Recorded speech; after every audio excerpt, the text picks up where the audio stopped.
a lot of times students ask me that question, and they say, what's the minimum I can get on the GMAT to get in?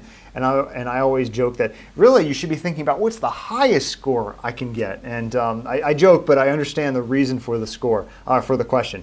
Basically, now this assumes, what I'm about ready to say, assumes that all of your qualitative aspects of your application, meaning your resume, your letters of recommendation, and your essay are all superb. Assuming that, then the GPA and your GMAT go hand in hand. So as I'm telling students, I tell them that if you have higher than let's say a 3.7, let's just say, you could afford to get a lower score on the GMAT.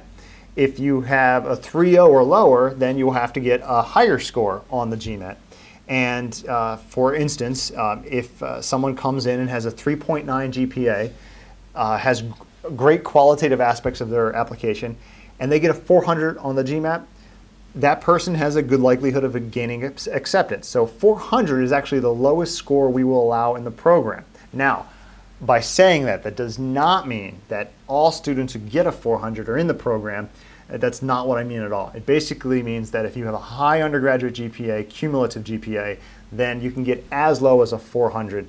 If you have lower than your undergraduate performance wasn't exemplary, then you have to get higher than that. The average in the UB Towson MBA over the past year has been a 520 and on the GMAT, and the range has been anywhere from a 400 at the lowest all the way up to a 780. I haven't mentioned this yet, but the range for the GMAT is a 200 to an 800, so you can kind of see the range there as well. So that's really the criteria for looking at the GMAT and the GPA. So I hope that answer clarifies some questions that many students may have.